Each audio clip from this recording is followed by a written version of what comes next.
Olá, este é o Mais 365, um percurso diário com a Bíblia onde caminhamos pela história da salvação e deixamos que ela dê sentido à nossa própria história. Durante 365 dias, do Gênesis ao Apocalipse, com a tradução da Difusora Bíblica, descobrimos que Deus continua a agir no tempo e na vida concreta de cada um. Eu sou o Francisco e este podcast nasce das equipas de jovens de Nossa Senhora. Lemos a Bíblia inteira um dia de cada vez, sempre sob o olhar de Maria. Hoje é o dia 191, estamos no período do exílio e vamos ouvir segundo o livro dos Reis 25, segundo o livro das Crónicas 36 e Provérbios 9, 1 a 6. Segundo o livro dos Reis 25. No 9º ano do seu reinado, no dia 10 do 10º mês, Nabucodonosor marchou com todo o seu exército contra Jerusalém. Acampou diante da cidade e levantou trincheiras em redor dela. O cerco da cidade durou até ao 11º ano do reinado de Sedecias. No 9º dia do 4º mês, como a cidade se visse apertada pela fome e a população não tivesse mantimentos, abriu-se uma brecha na muralha da cidade. Então o rei e todos os homens de guerra fugiram de noite pela porta que está entre os dois muros, junto do jardim do rei. Entretanto, os caldeus cercavam a cidade.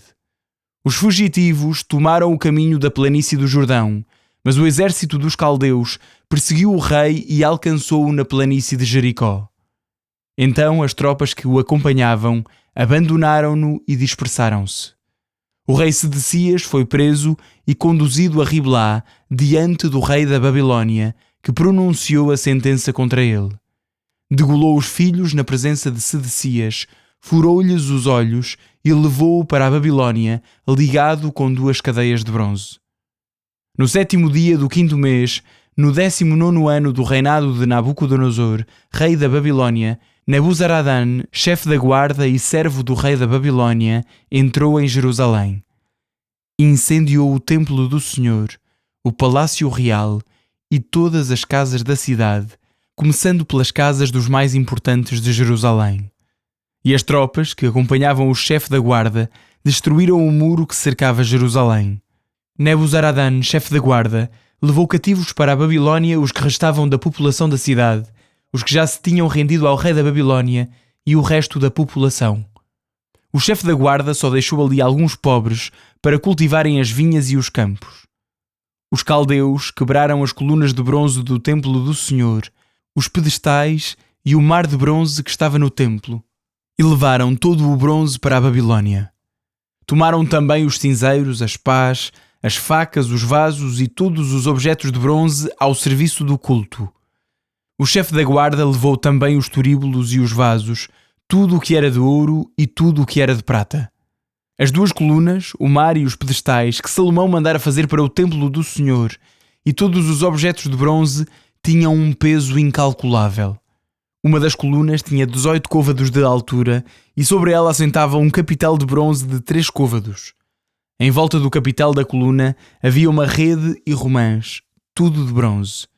A 2ª coluna era semelhante e tinha os mesmos ornamentos. O chefe da guarda levou também o sumo sacerdote Seraías, o 2º sacerdote Sofonias e os 3 porteiros.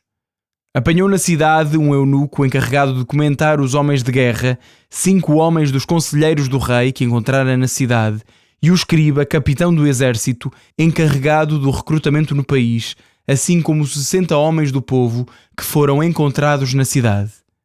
Nebuzaradã, chefe da guarda, prendeu-os e levou-os ao rei da Babilónia em Riblá. Este matou-os em Riblá, na região de Hamat.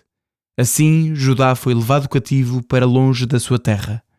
O resto da população deixada na terra de Judá, Nabucodonosor entregou-o ao governo de Godolias, filho de Aicam, filho de Shafan.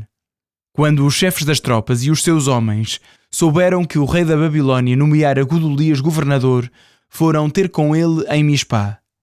Eram eles Ismael, filho de Natanias, Joanã, filho de Caré, Seraías, filho de Tamunete, de Netofá, e Jezanias, filho de Maacá, e os seus homens. Godolias declarou sob juramento a eles e aos seus homens: Nada tendes a temer dos caldeus. Ficai no país, submetei-vos ao rei da Babilónia, e tudo vos correrá bem. Mas no 7º mês, Ismael, filho de Natanias, filho de Elishamá, de sangue real, veio com 10 homens e matou Godolias, assim como todos os judeus e os caldeus que estavam com ele em Mispá. Então todo o povo, pequenos e grandes, e os chefes das tropas, fugiram para o Egito com medo dos caldeus. No 37º ano do cativeiro de Joiaquim, rei de Judá, no 27º dia do 12º mês, Evil-Merodach, rei da Babilónia, no 1º ano do seu reinado, fez mercê a Joiaquim, rei de Judá, e libertou-o. Falou-lhe benevolentemente e deu-lhe um trono mais elevado que os dos reis que estavam com ele na Babilónia. Tirou-lhe as vestes de prisioneiro e, ao fim da sua vida, Joiaquim comeu à mesa do rei. O seu sustento foi-lhe assegurado pelo rei durante toda a sua vida, dia após dia. Segundo livro das Crônicas, 36. Então o povo do país elegeu Joacás, filho de Josias, e proclamou-o rei em Jerusalém em lugar de seu pai. Joacás tinha a idade de 23 anos quando começou a reinar e reinou 3 meses em Jerusalém. O rei do Egito destronou-o em Jerusalém e impôs ao país um tributo de 100 talentos de prata e 1 talento de ouro.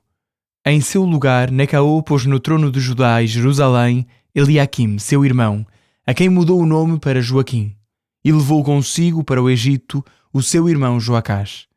Joaquim tinha 25 anos quando foi elevado ao trono.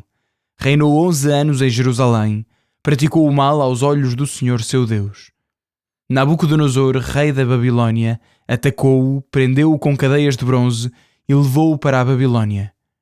Nabucodonosor levou, juntamente com ele, os objetos do templo do Senhor para o seu palácio da Babilónia. O resto da história de Joaquim, as suas abominações, tudo o que o tornou culpado, está escrito no livro dos reis de Judá e Israel. Seu filho, Joiaquim, sucedeu-lhe no trono. Joiaquim tinha 8 anos quando começou a reinar e reinou 3 meses e 10 dias em Jerusalém. Praticou o mal aos olhos do Senhor. No fim do ano, o rei Nabucodonosor enviou uma expedição a fim de o levar para a Babilónia com os seus objetos preciosos do templo do Senhor.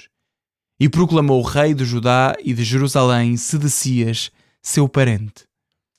Sedecias tinha 21 anos quando começou a reinar e reinou 11 anos em Jerusalém. Praticou o mal aos olhos do Senhor seu Deus e não se humilhou diante do profeta Jeremias, que lhe viera falar da parte do Senhor. Revoltou-se mesmo contra o rei Nabucodonosor, ao qual jurara fidelidade em nome de Deus. Endureceu a sua cerviz, tornou inflexível o seu coração e não se converteu ao Senhor Deus de Israel. Todos os chefes dos sacerdotes e o povo continuaram a multiplicar as suas prevaricações, imitando as práticas abomináveis das nações, e profanaram o templo que o Senhor consagrara em Jerusalém.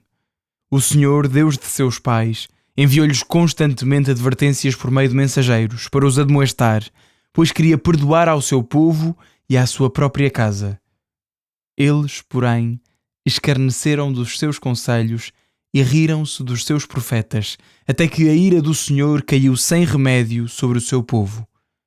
Então Deus enviou contra eles o rei dos caldeus, que mandou matar os jovens no próprio santuário, não poupando adolescentes, nem donzelas, nem anciãos.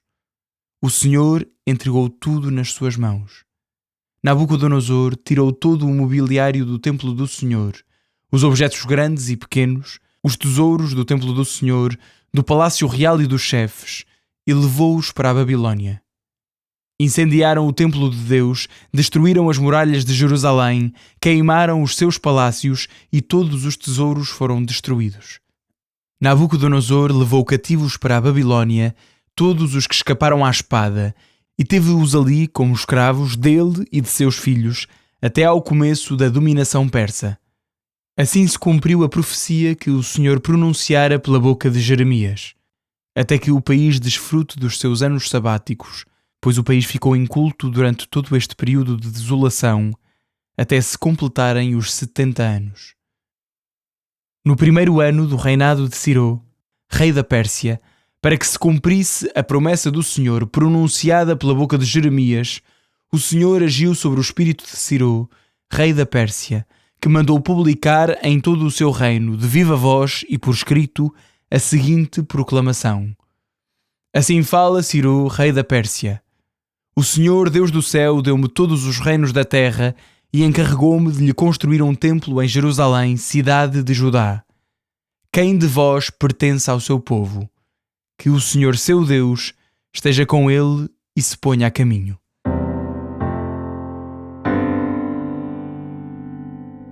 Provérbios 9, 1-6. A sabedoria edificou a sua casa e levantou as suas 7 colunas. Abateu os seus animais, misturou o seu vinho e dispôs a sua mesa.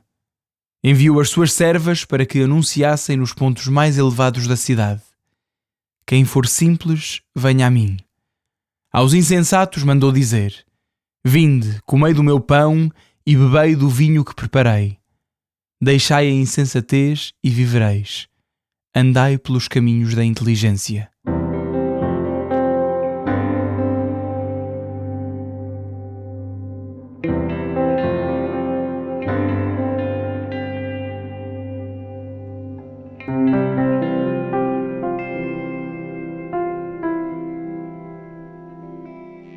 Olá, onde quer que me estejas a escutar, em casa, no trabalho, na estrada ou no momento de silêncio, bem-vindo a mais um momento de encontro com a Palavra de Deus através do Mais 365. Daqui convosco o Padre João Moita, sou padre das equipas de Jovens Nossa Senhora, sou assistente do setor de Santarém deste movimento. É uma alegria continuar convosco este caminho diário a acompanhar a leitura, a escuta da Sagrada Escritura. Espero que ainda não estejam cansados de mim. Ainda vou estar convosco mais um tempo. Não esquecer que fazemos sempre este percurso acompanhados por Nossa Senhora, Mãe da Igreja, que nos ensina a escutar a palavra e a guardá-la no coração. As leituras de hoje colocam-nos diante de uma pergunta muito importante: onde procuramos alimento para a nossa vida espiritual? Nos capítulos finais do segundo livro dos Reis e segundo livro das Crónicas, assistimos à queda de Jerusalém. O templo é destruído, o povo é levado para o exílio e parece que tudo chegou ao fim. Mas a palavra de Deus deixa-nos perceber que esta ruína não surgiu de um dia para o outro. Durante muito tempo, o povo deixou de escutar Deus, afastou-se da aliança e ignorou os apelos dos profetas. É um aviso também para nós. A fé raramente se perde de repente. Já vos tinha dito isto no outro dia. Muitas vezes enfraquece quando deixamos a oração para segundo plano, quando a palavra de Deus deixa de alimentar os nossos dias ou quando nos afastamos da vida da Igreja. É por isso que a leitura de Provérbios ganha hoje uma luz especial. A sabedoria prepara uma casa, põe a mesa e faz um convite. Vinde comer do meu pão e beber do vinho que preparei. Não é difícil para um cristão ouvir aqui um eco de Cristo. Jesus continua a convidar-nos para a mesa da sua palavra e da sua Eucaristia. Continua a reunir-nos na Igreja para nos alimentar e fortalecer. Num mundo cheio de vozes, distrações, opiniões, corremos o risco de alimentar muito a mente e pouco a alma. E, no entanto, ninguém cresce na fé sem oração, sem os sacramentos e sem uma relação viva com a palavra de Deus. Os santos compreenderam isto muito bem. São Jerónimo dizia que ignorar as Escrituras é ignorar Cristo. Por isso, cada dia que dedicamos à palavra aqui é um passo para o conhecermos melhor. E a Igreja oferece-nos continuamente este alimento: a Sagrada Escritura, a Eucaristia, os outros sacramentos, o testemunho dos santos e a luz do seu magistério. Não caminhamos sozinhos. Deus quis que crescêssemos numa família espiritual, que é a Igreja. E hoje gostava de vos propor uma coisa: agradecer o dom da Igreja. Às vezes colocamos-nos de parte, ouvimos refrões de que somos de Cristo, mas não precisamos da Igreja, ou eles lá da Igreja, os que batem com a mão no peito lá dentro e aqui fora são uns hipócritas. O futuro beato Fulton Sheen dizia que há sempre espaço para mais um hipócrita na Igreja. O Papa Francisco lembrava muitas vezes que a Igreja deve ser um hospital de campanha. Jesus diz-nos no Evangelho que não veio chamar os justos, mas os pecadores, que os sãos não precisam de médico, mas os doentes, para quem ele veio. Consideras-te impecável? Cuidado, então Deus não te veio salvar. Consideras que precisas de cura, de perdão, de misericórdia? Posso-te deixar um desafio? Se estás mais afastado ou afastada, se andas a adiar aquela situação que precisa de conselho, de confissão, de direção e reconheces que só Deus o pode fazer, não adies mais. Procura o Senhor, procura a sua Igreja e onde Ele está de forma especial. Na confissão como sacramento de cura que Ele mesmo deixou e onde Ele está para nos dar perdão, força e ânimo para crescermos na amizade com Ele e com os outros, como pecadores reconciliados. Convido-os agora a rezar comigo. Senhor Jesus, sabedoria eterna do Pai, não permitas que procuremos alimento onde não podemos encontrar a verdadeira vida. Dá-nos amor pela Tua palavra, fidelidade à oração e desejo de viver unidos a Ti nos sacramentos. Faz-nos crescer na comunhão da Igreja e ajuda-nos a aprender com o testemunho dos santos, para que a nossa fé seja cada vez mais firme e mais alegre. Maria, Mãe da Igreja e refúgio dos pecadores, conduz-nos sempre para o coração do Teu Filho. Amém. Até o próximo episódio.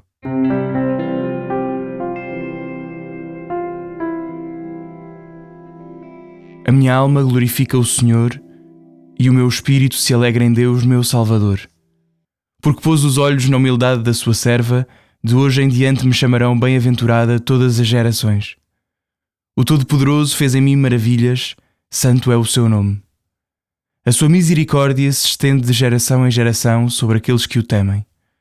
Manifestou o poder do seu braço e dispersou os soberbos. Derrubou os poderosos de seus tronos e exaltou os humildes. Aos famintos encheu de bens e aos ricos despediu de mãos vazias. Acolheu a Israel, seu servo, lembrado da sua misericórdia, como tinha prometido a nossos pais, a Abraão e à sua descendência para sempre. Glória ao Pai, ao Filho e ao Espírito Santo, como era no princípio, agora e sempre. Amém.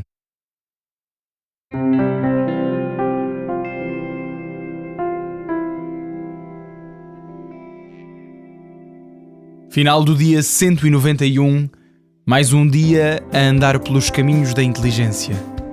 Um abraço em Cristo. Até amanhã.